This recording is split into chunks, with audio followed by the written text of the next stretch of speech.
اگر تم اپنی تکلیفوں کا ابھی سے ہی ماتم کرنے بیٹھ گئے تو یہ دشوار کشاد راستہ کیسے طے کرو گے؟ اٹھو اور اپنی پوری تمناؤں کے ساتھ سفر شروع کرو، ابھی تمہاری منزل بہت دور ہے۔ یہ والد محترم کی محبت کا ثبوت نہیں کہ تم دن رات ان کی محبت میں آنسو بہاتے رہو۔ اولاد کی محبت یہ ہے کہ وہ باپ کی تعبیر پیش کرے، اور تمہارے باپ کا ایک ہی خواب تھا کہ ان کا بیٹا علم اور فضل میں کمال حاصل کرے۔ امی جان کی باتوں سے حضرت خواجہ غریب نواز رحمت اللہ علیہ کی طبیعت سنبھل گئی اور آپ ذوق و شوق کے ساتھ علم حاصل کرنے لگے، مگر سکون و فرحت کی یہ مہلت بھی زیادہ لمبی نہ رہ سکی۔ مشکل سے 1 سال گزرا ہوگا کہ حضرت بی بی نور رحمت اللہ علیہ بھی اس دنیا سے چلی گئی۔ اب تنہائی کی داستان پوری طریقے سے مکمل ہو گئی تھی۔ اب حضرت خواجہ غریب نواز رحمت اللہ علیہ اس دنیا میں اکیلے رہ چکے تھے۔ والد اکرامی کی وفات کے بعد ایک باغ اور ایک چکی آپ کو ورثے میں ملی تھی۔ باقی زندگی میں تو آپ حضور رزق کی قسم سے آزاد تھے، مگر جب ماں کا بھی انتقال ہو گیا تو کاروبار کا سارا بوجھ آپ کے کندھوں پر آ گیا۔ خواجہ معین الدین چشتی رحمت اللہ علیہ نے باغبانی کو اپنا پیشہ بنا لیا۔ سارے کام آپ خود ہی انجام دیا کرتے تھے، پیڑوں کو پانی دیتے، زمین کو ہموار کرتے، پودوں کی کانٹ جات عمل میں رہتے، کھاد وغیرہ کا بندوبست کرتے اور منڈیوں میں جا کر خود ہی پھل بھی بیچا کرتے تھے۔ اس کاروبار کے کام میں آپ کی پڑھائی پر بہت بڑا اثر پڑا اور ان کی پڑھائی بند ہو گئی۔ حضرت خواجہ غریب نواز رحمت اللہ علیہ کو اس کا بڑا دکھ تھا، لیکن یہ ایک ایسی مجبوری تھی کہ جس کا بظاہر کوئی توڑ نظر نہیں آ رہا تھا۔ آپ رحمت اللہ علیہ اکثر اوقات اپنی رہنمائی کو توڑ کرتے اور جب حل نظر نہیں آتا اور شدید مایوسی کی عالم میں آسمانوں کی طرف دیکھتے اور آسمانوں کی طرف دیکھتے دیکھتے رویا کرتے تھے، اور یہ خدا کے سامنے ایک بندے کی خاموش دعا تھی۔ دوستو، ایک دن حضرت خواجہ غریب نواز رحمت اللہ علیہ اپنے باغ کے پیڑوں کو پانی دے رہے تھے تو ادھر سے ایک مشہور بزرگ حضرت ابراہیم گندوسی کا گزر ہوا، تو پھر حضرت خواجہ صاحب رحمت اللہ علیہ دوڑتے ہوئے آئے اور حضرت ابراہیم گندوسی کو بوسہ دینے لگے۔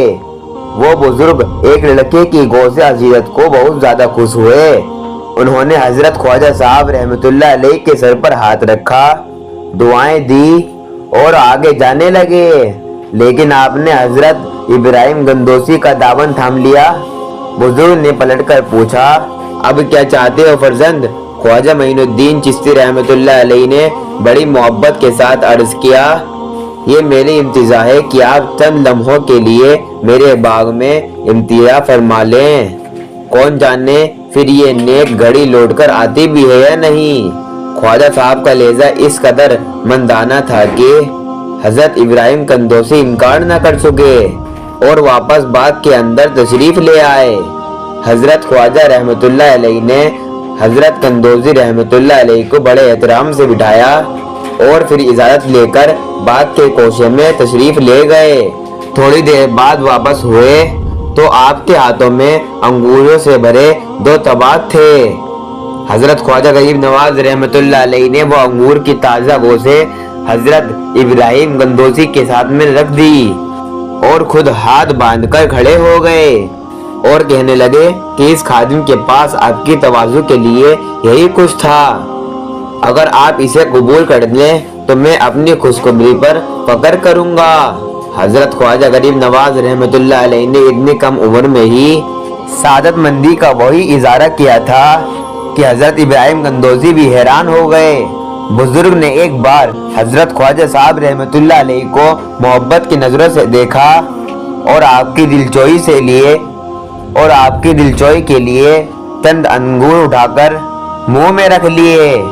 حضرت ابراہیم گندوسی رحمت اللہ علیہ کے اس عمل سے خواجہ صاحب رحمت اللہ علیہ کے چہرے پر خوشی کا وہ رنگ بھرا آیا جو کسی بہت بڑی نعمت پر آنے کا ظاہر ہوتا ہے۔ بزرگ نے آپ کی اس کیفیت کا بھی جائزہ لیا اور پھر فرمایا کہ معین الدین بیٹھ جاؤ، اور خواجہ صاحب رحمۃ اللہ علیہ زانو ہو کر بیٹھ گئے۔ حضرت ابراہیم گندوزی رحمۃ اللہ علیہ نے بڑے بہانہ التحاظ میں خاطب کرتے ہوئے فرمایا، اے فرزند، تم نے ایک فقیر کی خوب مہمان نوازی کی ہے۔ بزرگ کی یہ بات سن کر حضرت خواجہ صاحب رحمۃ اللہ علیہ نے اپنا سر جھکا لیا۔ حضرت ابراہیم گندوزی رحمۃ اللہ علیہ باغ کی طرف اشارہ کرتے انتہائی چفس کے عالم میں فرمائے جا رہے تھے، یہ گھر، یہ باغ، یہ سب کچھ فنا ہو جانا ہے۔ جہاں باروں کا دور دورہ ہے، مخلصی مقام پر حضور کی حکومت ہوگی، یہی گردی سے روب شب ہے اور یہی نظام قدرت ہے۔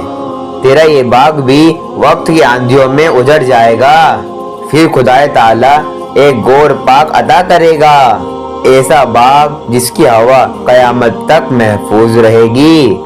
ان درختوں کے پھل کا ذائقہ ایک بار بھی کوئی چکھے گا، پھر وہ دنیا کی کسی نعمت پر آنکھ اٹھا کر نہیں دیکھے گا۔ اتنا کہنے کے بعد حضرت ابراہیم گندوزی نے اپنی جیب میں ہاتھ ڈالا۔ خواجہ صاحب بزرگ کے اس عمل کو غور سے دیکھ رہے تھے۔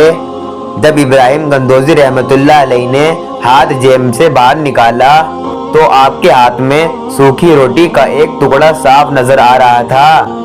ابراہیم گندوزی رحمۃ اللہ علیہ نے فرمایا، وہ تیری مہمان نوازی تھی بیٹا، یہ فقیر کی دعوت ہے۔ اتنا کہہ کر حضرت ابراہیم گندوزی رحمۃ اللہ علیہ نے حضرت خواجہ صاحب رحمۃ اللہ علیہ کے منہ میں ٹکڑا ڈال دیا، تیزی کے ساتھ باغ سے نکل کر کسی دوسری طرف چلے گئے۔ روٹی کا ٹکڑا اس قدر خشک تھا کہ اس کا چبانا دشوار تھا، مگر خواجہ صاحب رحمۃ اللہ علیہ نے ان بزرگ کا تحفہ عظیم سمجھ کر کھا لیا۔ اس ٹکڑے کا حلق سے اترنا ہی تھا کہ حضرت خواجہ غریب نواز رحمۃ اللہ علیہ کی دل کی دنیا ہی بدل گئی۔ آپ کو ایسا معلوم ہونے لگا کہ کائنات کی ہر شے حصول ہے۔ دوسرے دن حضرت خواجہ غریب نواز رحمۃ اللہ علیہ نے اپنا باغ اور چکی دونوں ہی بیچ دی۔ آپ کے اس فیصلے پر آپ کے تمام جاننے والے حیران تھے۔